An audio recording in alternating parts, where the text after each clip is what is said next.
All right, I'm getting ready to hang 18 doors. And I'm gonna end up using these door studs. Basically what I'm gonna do is I'm gonna prep the doors, put them, they're pre-hung doors, I'm gonna put them in here, clamp them, and then roll them to the position. The only thing is it's a little tedious when you constantly have to tighten and untighten these. Okay, so what I did is I modified mine so that they now have 9/16 drive heads on them. And you don't have to drive them hard. It's just, we're talking about just using like a lightweight driver like this in order to just quickly raise them up and lower them down. So if you're doing a lot of doors and you've gotten to the point where you're like, these are kind of a pain, this is how I did it. So you take the existing door stud, and what you're going to need to do first is you're going to need to grab some pliers, and you're going to need to remove the handle on one side. Okay, so that's a 9/16 or that's a 3/8 coarse head thread. It's a combination thread. You can see the larger one on the outside that goes through the body of the actual tool, and then the top, it tapers down. It uses a 3/8. So that's a jig knob. What I did was I took that existing jig knob and just drilled right through the face of it. And I'm trying to do this so that I'm on camera, but I didn't do them freehand like this.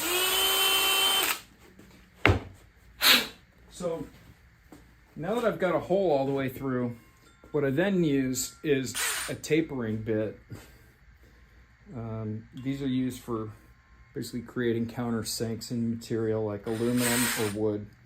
And what I'm gonna do, and now you can see I have a recess.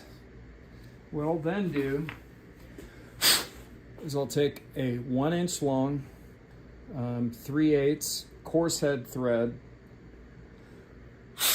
You want to make sure there's nothing in there. You might want to drill it out a second time just to make sure that there's nothing in the way.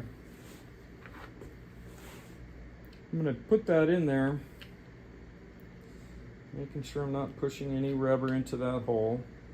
And I'm going to just get it started. Now you're going to find that it bottoms out right away.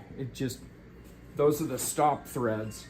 And then what I do is take some Loctite 263, which is a red Loctite. And I'm going to just hit it in there, just give it a squeeze. Because what I want to do is when I tighten this a little bit more, I want it to get on the threads. Okay, so what I'll do is I'll put that on there and I'll turn it a few times, and I'm looking at the threads here. I want to make sure that I leave myself about 3 to 4 threads. Okay, that's actually, it's more like 2.5 threads. Anyway, I got quite a few threads.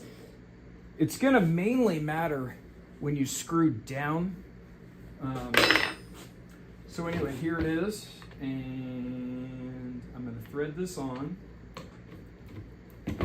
Okay, now I'm taking my channel locks, or if you have a large open end, you could use that as well.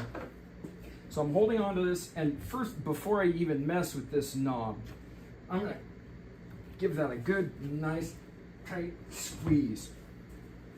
And now, without stopping, okay, so I still have my channel lock. Now I'm gonna take any of the play out of that nut. I didn't have a good grip on it. And now I'm gonna basically be, now those 2 bolts are end to end, and they've got Permatex or Loctite on the threads on both sides. And so now you can see I can still use it as a hand knob, But if I want to, I can chuck up a 9/16 with a 1/4 inch impact end, and basically just use it on a very low setting and just buzz this just to take out all the slack. So I can set a door in there and roll it up into position.